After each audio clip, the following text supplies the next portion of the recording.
Nisargadatta Maharaj. Je suis. Entretien numéro 24. Quelques Mahatmas, des éveillés, soutiennent que le monde n'est ni un accident, ni un jeu de Dieu, mais le résultat est la manifestation d'un plan grandiose visant à l'éveil et au développement de la conscience dans l'ensemble de l'univers. De l'absence de vie à la vie, de l'inconscience à la conscience, de la pesanteur à l'intelligence radieuse, des idées fausses à la clarté, telle est la direction vers laquelle le monde tend sans cesse et implacablement. Il y a, bien sûr, des moments de repos et d'obscurité apparente où l'univers semble assoupi, mais le repos s'achève et le travail de la conscience reprend. De notre point de vue, le monde est une vallée de larmes, un lieu d'où il faut s'échapper dès que possible et par tous les moyens. Aux yeux des sages, le monde est bon car le but qu'il sert est bon. Il ne nie pas que le monde soit une structure mentale et que, fondamentalement, tout soit un, mais il voit et affirme que cette structure a un sens et sert un dessein suprêmement désirable. Ce que nous appelons la volonté de Dieu n'est pas la toccade d'une divinité capricieuse, mais la manifestation d'une absolue nécessité de croître en amour, en sagesse et en puissance, d'actualiser les potentialités infinies de la vie et de la conscience. Tout comme un jardinier fait éclore des fleurs à partir d'une graine minuscule jusqu'à la perfection superbe de la fleur, ainsi Dieu, dans son jardin, fait naître de l'homme, parmi les autres êtres, un homme supérieur qui connaît, aime et travaille avec lui. Quand Dieu se repose, ceux dont la croissance n'était pas achevée deviennent, pour un temps, inconscients pendant que les parfaits qui transcendent toutes les formes et tous les contenus de la conscience demeurent conscients du silence éternel. Quand vient le temps de la naissance d'un nouvel univers, les dormeurs s'éveillent et le travail commence. Les plus avancés s'éveillent les premiers et préparent le terrain pour les moins avancés, afin que ceux-ci trouvent des formes et des modèles de conduite convenables à leur progression. Voici l'histoire. La différence avec votre enseignement se trouve là. Vous persistez à dire que le monde n'est pas bon et qu'il faut le fuir. Ils disent que ce dégoût pour le monde est un état de transition, nécessaire mais éphémère, qui est bientôt remplacé par un amour qui pénètre tout et une ferme volonté de travailler avec Dieu. Tout ce que vous dites est vrai de la voie dirigée vers l'extérieur. En ce qui concerne la voie du retour, elle exige la négation totale du soi. Je me tiens là où rien n'existe. Là, les mots ne parviennent pas, ni les pensées. Pour le mental, ce n'est qu'obscurité et silence. Alors, la conscience commence à aiguillonner et réveiller le mental, qui projette le monde, bâti de mémoire et d'imagination. Une fois que le monde est parvenu à l'existence, il peut en être comme vous dites. Il est dans la nature du mental d'imaginer des buts, de lutter pour eux, de chercher des moyens et des voies, de faire preuve de vision, d'énergie et de courage. Ce sont des attributs divins, je ne le nie pas. Mais je me situe là où n'existe aucune différence, où ne sont ni les choses, ni le mental qui les crée. Là, je suis chez moi. Quoi qu'il arrive, cela ne m'affecte pas. Les choses agissent sur les choses, c'est tout. Libéré de la mémoire et de l'espérance, je suis alerte, innocent et chaleureux. Le mental est le grand travailleur et il a besoin de repos. N'ayant besoin de rien, je suis sans crainte. De qui aurais-je peur? Il n'y a pas de séparation. Nous ne sommes pas des sois distincts. Il n'y a qu'un soi, la réalité suprême dans laquelle le personnel et l'impersonnel sont un. Tout ce que je veux, c'est être capable d'aider le monde. Qui a dit que vous ne pouviez pas le faire? Vous vous êtes fait une idée de ce que signifie aider.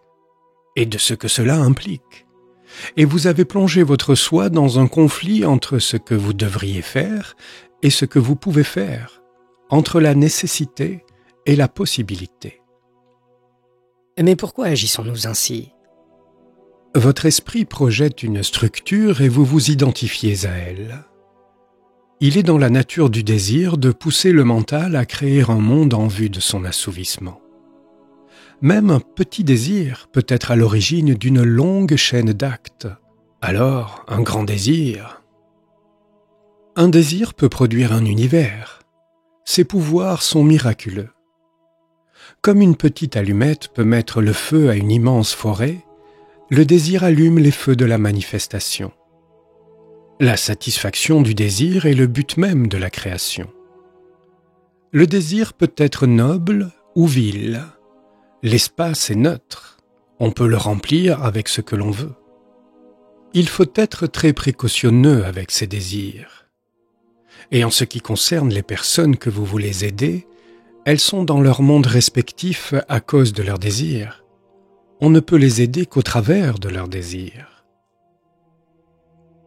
Vous ne pouvez que leur enseigner le désir juste afin qu'elles puissent s'élever au-dessus d'eux et qu'elles soient libérées de l'incitation à créer et à recréer des mondes de désir, demeures de souffrance et de plaisir. Il doit bien venir un jour où la comédie est terminée. Un homme doit mourir, un univers disparaître. Comme un homme endormi oublie tout et s'éveille à un nouveau jour, ou bien meurt et s'éveille à une nouvelle vie, les mondes de désir et de peur se dissolvent et disparaissent. Mais le témoin universel, le soi suprême, ne dort ni ne meurt jamais. Le grand cœur bat éternellement, et à chaque battement naît un nouvel univers. Est-il conscient? Il est au-delà de ce que conçoit le mental. Il transcende l'être et le non-être. Il est le oui et le non à toute chose, au-delà et dedans, créant et détruisant, inconcevablement réel. Dieu et le Mahatma sont-ils un ou deux? Ils sont un. Il doit bien y avoir quelques différences. Dieu est le tout agissant. Le jnani est un non agissant. Dieu lui-même ne dit pas « je fais tout ». À ses yeux, les choses arrivent par leur propre nature. Pour le jnani, tout est fait par Dieu. Il ne voit pas de différence entre Dieu et la nature. Dieu et le jnani se connaissent tous les deux comme le centre immobile du mobile, le témoin éternel de l'éphémère. Le centre est un point vide et le témoin un point de pure présence. Ils savent qu'ils ne sont rien et que rien, donc, ne peut leur résister. À quoi cela ressemble-t-il dans l'expérience personnelle? Et que ressent-on? N'étant rien, je suis tout. Tout est moi, tout est mien. De même que mon corps est mu par la simple pensée du moment-mouvement, les choses se produisent quand je les pense. Notez bien, je ne fais rien, je les vois simplement se produire. Les choses arrivent-elles comme vous voulez qu'elles arrivent, ou voulez-vous qu'elles arrivent telles qu'elles arrivent? Les deux. J'accepte et je suis accepté. Je suis tout et tout est moi. Étant le monde, je n'ai pas peur du monde. Étant tout, de quoi aurais-je peur? L'eau n'a pas peur de l'eau, pas plus que le feu n'a peur du feu. De plus, je n'ai pas peur car je ne suis rien qui pourrait ressentir la peur ou qui pourrait se trouver en danger. Je n'ai ni nom ni forme. C'est l'attachement à un nom et à une forme qui nourrit la peur. Je ne suis pas attaché. Je ne suis rien, et le rien n'a peur de rien. Au contraire, toute chose a peur du rien, car quand une chose vient au contact du rien, elle devient rien. Le rien est comme un puits sans fond. Tout ce qui tombe dedans disparaît. Dieu n'est-il pas une personne? Tant que vous pensez être vous-même une personne, lui aussi est une personne. Quand vous êtes tout, vous voyez Dieu comme tout. Puis-je changer les faits en changeant d'attitude? L'attitude, c'est le fait. Prenez la colère, par exemple. Je peux être irrité, faire les 100 pas dans la pièce, mais au même moment, je suis ce que je suis. Un foyer de sagesse et d'amour, un atome de pure existence. Tout se calme et le mental se fond dans le silence. Néanmoins, il vous arrive d'être en colère. De quoi serais-je irrité et pourquoi? La colère est venue puis elle s'est dissoute quand je me suis souvenu de moi-même. Ce n'est qu'un jeu de gunas, les qualités de la matière cosmique.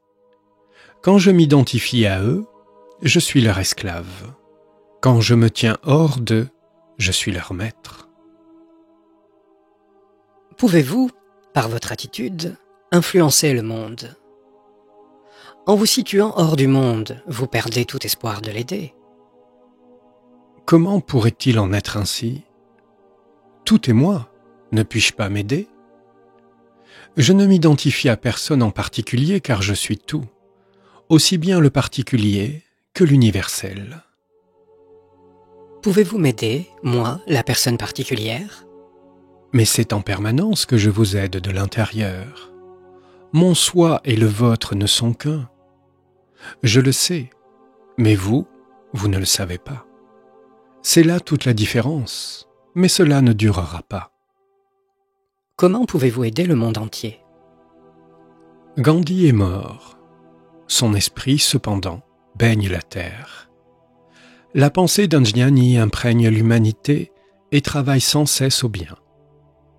D'être anonyme, de venir de l'intérieur, elle n'en est que plus puissante et plus impérieuse. C'est ainsi que le monde s'améliore, l'intérieur aidant et bénissant l'extérieur. Quand un jnani meurt, il n'est plus, au sens où une rivière n'est plus quand elle s'est perdue dans la mer. Le nom, la forme ne sont plus, mais l'eau demeure et devient une avec l'océan. Quand un jnani rejoint l'esprit universel, toute sa bonté, toute sa sagesse deviennent l'héritage de l'humanité et élèvent tous les hommes. Nous sommes attachés à notre individualité. Nous attachons beaucoup de prix à ce qui nous fait différer des autres. Vous semblez les regarder l'une et l'autre comme dépourvus de valeur. De quelle utilité peut nous être votre non manifesté?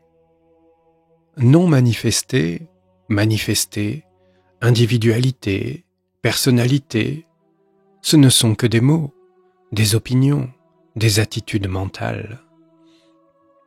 Il n'y a aucune réalité en eux. Le réel se sent dans le silence. Vous vous accrochez à la personnalité, mais vous n'avez conscience d'être une personne que si vous êtes affligé.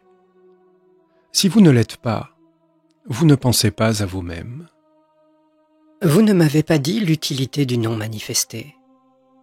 Il est évident qu'il vous faut dormir avant de vous éveiller. Vous devez mourir afin de vivre. Vous devez vous fondre pour vous reformer. Vous devez détruire pour construire, anéantir avant de créer. Le suprême, c'est le solvant universel. Il corrode tous les récipients, il brûle toutes les barrières. Sans la négation absolue de tout, la tyrannie des choses serait absolue. C'est le grand harmonisateur, la garantie de l'équilibre ultime et parfait qui, en vous dissolvant, réaffirme votre être vrai.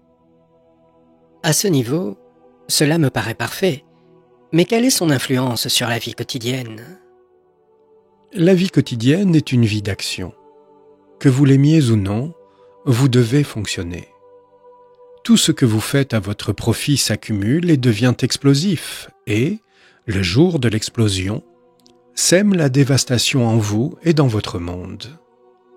Quand vous vous leurrez, croyant travailler au bien de tous, cela ne fait que rendre les choses pires, car vous ne devriez pas vous laisser guider par vos opinions sur ce qui est bon pour les autres. Un homme qui sait ce qui est bon pour les autres est un homme dangereux. Mais que faire? Vous devez travailler, non pour vous ou pour les autres, mais pour le travail lui-même. Une chose digne d'être faite trouve en elle-même son but et sa justification. Faites du rien un moyen en vue d'autre chose. Ne liez pas. Dieu ne crée pas une chose pour en servir une autre. Chacune d'elles est faite pour elle-même. Elle n'influe pas sur les autres. Vous utilisez les gens et les choses pour des vues qui leur sont étrangères et, ce faisant, vous répandez la confusion en vous et dans le monde. Vous dites que notre être réel nous est toujours présent. Comment se fait-il que nous ne le remarquions pas? Oui, vous êtes toujours le suprême, mais votre attention est centrée sur les choses physiques ou mentales. Dans l'intervalle où votre attention, venant de quitter une chose, n'est pas encore fixée sur une nouvelle, vous êtes un être pur. Quand par la pratique de la discrimination et du détachement, vous perdez de vue les états sensoriels et mentaux, l'être pur devient votre état naturel. Comment parvient-on à l'extinction de ce sentiment d'être séparé? En concentrant le mental sur « je suis », la sensation d'être, le « ainsi » de « je suis ainsi » s'évanouit. « Je ne suis qu'un spectateur » reste et à son tour se fond dans « je suis tout ». Alors le tout devient l'un, et l'un, vous-même, qui ne doit pas être séparé de je. Renoncez à cette idée d'un je séparé, et la question « à qui cette expérience apparaît » ne se posera plus. Vous parlez d'après votre expérience. Comment puis-je faire la mienne? Vous parlez de mon expérience comme si elle était différente de la vôtre, parce que vous croyez que nous sommes séparés. Mais nous ne le sommes pas. Sur un plan plus profond, mon expérience est votre expérience. Plongez au fond de vous et vous la trouverez simplement et facilement. Marchez dans la direction du « je suis ».